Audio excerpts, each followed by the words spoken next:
5 ওয়াক্ত নামাজ পড়ো, রবের কুদরতি পায়ে সিজদা করো, যাকাত দাও, রমজানের রোজা রাখো, আরে হজের সময় হজ পালন করো। তোমাদের ব্যাপারে এত বেশি টেনশন নাই, এত বেশি পেরেশান নাই, এত সুদৃষ্টি নাই।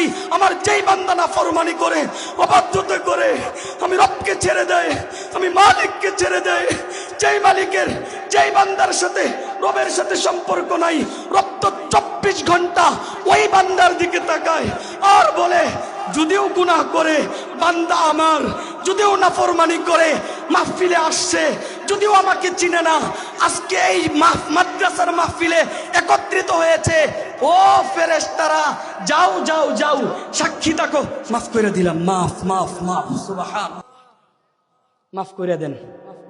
আল্লাহ বলে, আমি এমন একজন প্রভু, এমন একজন শক্তিধর রব, আমি মাফ করলে পৃথিবীর কারোর কাছে জবাব দিতে হয় না, আমি ক্ষমা করলে পৃথিবীর জবাব চাওয়ার মতো এমন কোনো শক্তি নাই। আমি রব কারোর ব্যাপারে ক্ষমার ঘোষণা করলে পৃথিবীর কোনো মানুষ জবাব চাইতে পারবে না, পৃথিবীর কোনো সৃষ্টি জবাব চাইতে পারবে না, আরে আসমানি সৃষ্টিও জবাব চাইতে পারবে না। আমি রবের উপরে তো কিছু নাই।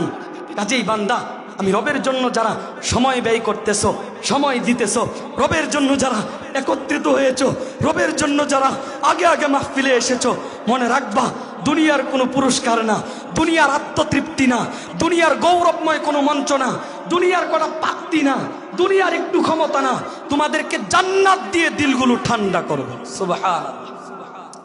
মেরে ভাই, আসলে সময় তো অল্প, কোনটা রাইখা কোনটা বলুম, চলেন আমরা মূল বিষয়বস্তুর দিকে চলে যাই। খুতবায় একটা আয়াত তেলাওয়াত করেছিলাম, ওয়ালাকাদ জিতুমুনা ফুরাদা কামা খলাকনাকুম আউওয়ালা মাররা। পৃথিবীর প্রতিটা মানুষ একদিন মৃত্যুবরণ করবে, এটা তো সবাই একমত, তাই না? বাবার সাথে আমার রুচির ভিন্নতা থাকতে পারে, মায়ের সাথে আমার রুচির মিল নাও হতে পারে, ভাইয়ের সাথে বোনের রুচির মিল হয় না, আপনাদের সাথে আমার রুচি মিলবে না, কিন্তু পৃথিবীর সমস্ত শ্রেণীর মানুষ, সমস্ত ধর্মের মানুষ, সমস্ত ফেরকা